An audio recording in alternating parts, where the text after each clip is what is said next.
One is the knowledge test, two is the vision test, and three is the road test. So I'll take each one of them one after the other and tell you what each one of them entails.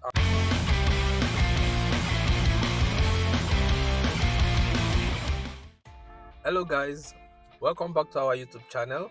Today we'll be talking about something a little bit different, and it's essentially on how you can get your license quickly as soon as you arrive in Canada as a new immigrant. When I say license, I mean driver's license. So irrespective of the province you are going through to, there are similar processes, although the processes are different, but there are similar processes to the way you can get your driver's license. So I'll be talking from the standpoint of Alberta. I live in Alberta, Calgary, Alberta, and of course, living here, what we experience here is totally different from what they would experience in some other provinces, you know. But at the same time, there's still a lot of similarities. So I will just do a little bit of comparison between Alberta and Ontario. If you want to get your license in Alberta, there are a couple of things you need to do. You want to get your license as a new immigrant, you want to hit the ground running. So to get your license as a new immigrant, there are three types of tests that you would have to go through. One is the knowledge test, two is the vision test, and three is the road test. So I'll take each one of them one after the other and tell you what each one of them entails and what you would need to do. So for your knowledge test, you will have to take a test that tests as the case may be your knowledge of the rules, symbols, road signs, and things like that. So before you take the knowledge test, there's this book that each province has. The book is all about driving rules, signs, symbols, and whatnot. So when you read this, obviously you then can, of course, if you like, you might not read it and go for the test, but it's better you read it, because if you don't read it, you might not really pass it, because when you take the test, you are expected to score at least 25 out of 30 marks. So when you take the knowledge test, it's computer based. You register online, you go to their center in Alberta where you take the test. Is called a registry. So essentially just a test center.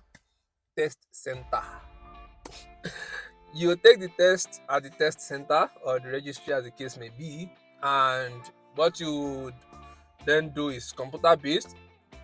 Usually you don't even need to book ahead, but you can book ahead.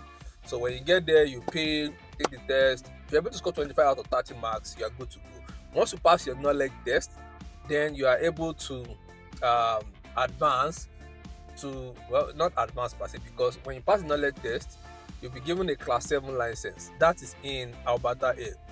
In Ontario, I think its equivalent is called the G1.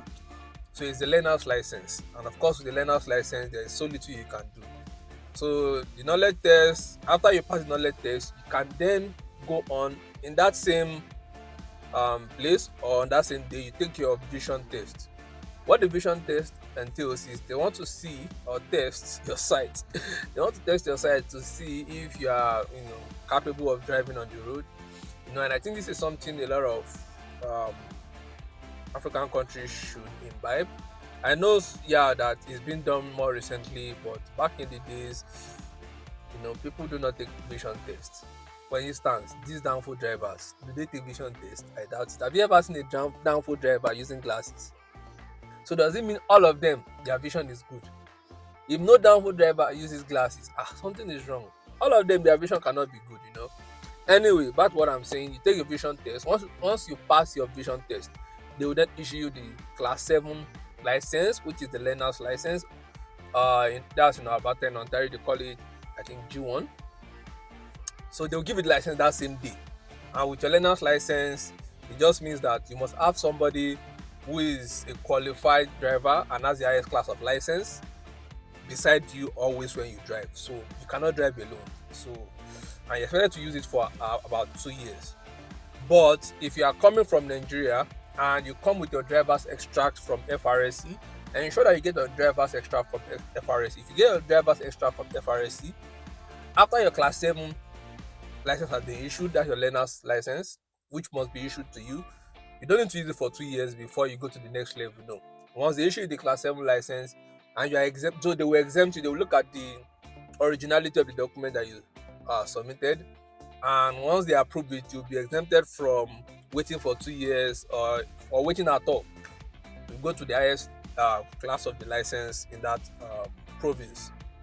So that being said, knowledge and vision test, same day you do it, you pass, they give you your class 7 license or your G1 license, then you're able to, if you came with your FRSC extract, you're able to book for the third one, which is the road test.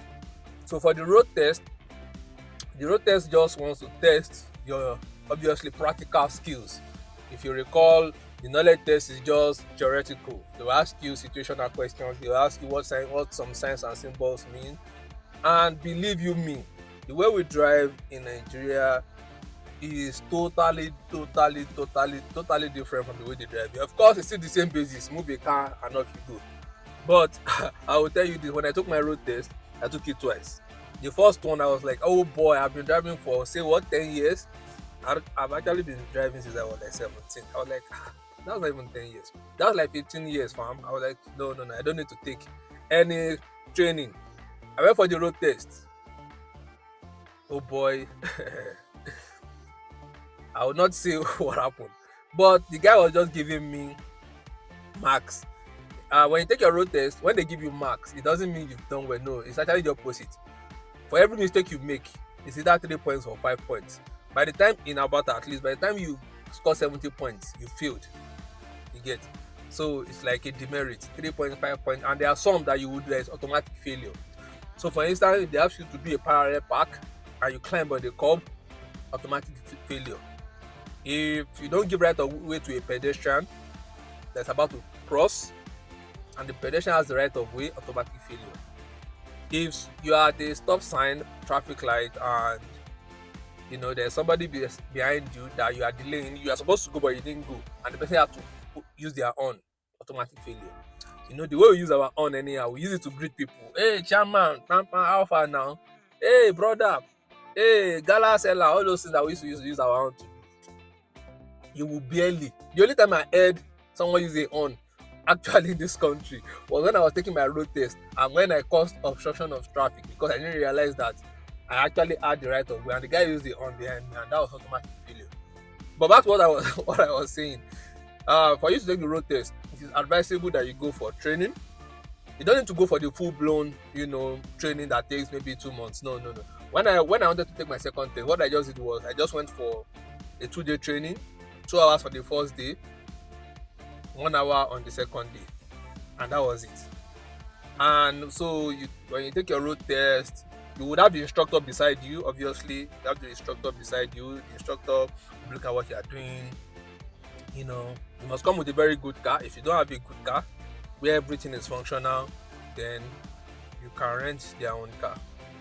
And if you rent their own car, I think their own car usually has an extra brake, in case, so that you don't drive the two of you inside the bush. But you take the road test and you pass. Once you pass, you are good to go. And what I wanted to mention also is that there are different classes of license. I recall I said there is class 7 in Alberta, which is the learner's license, equivalent to something like G1 in Ontario. Then the next one is in Alberta, we have class 5 GDL. GDL means graduated driver's license. So class 5 license is the highest level of license, but there are 2 types: the class 5 GDL and class 5 non-GDL. Class 5 non-GDL is the highest.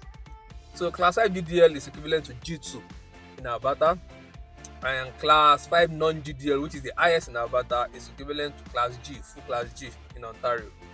So when you take your class 7, which is your learners, and got so good, you came with your driver's extract and they've exempted you that you can go ahead to take your class 5 or G class, full G class road test. Then you go for it. If you pass your class 5 GDL, which is the second level, then you can decide to also go for your class 5 non-GDL. At the same time, if you're exempted, you can go to the highest level straight. So for Nigerians that come here with their driver's extract from FRSC, once you've passed your knowledge test, you can challenge the advanced road test straight, which will give you the highest level of driver's license that we have. But there isn't so much difference between the highest level, which is the full G class or the class 5 non-GDL, and the second level. There isn't much difference. For instance, in Alberta, the only difference between the class 5 GDL and class 5 non-GDL is that for class 5 GDL, for instance, you cannot train someone, you cannot teach someone how to drive. You can't be the person beside a learner teaching them how to drive. Only a class 5 non-GDL can do that, or a full G can do that, Number two is, for a class 5 GDL, you must not have any level of alcohol in your system at all when driving. But for a class 5 non-GDL, there's a little bit of threshold that is allowed in terms of alcohol in your body system. So those are the basic differences. There isn't much difference, if any, in the amount you would pay for your car insurance as well between the top two classes of licenses. So essentially, that is all you need to know.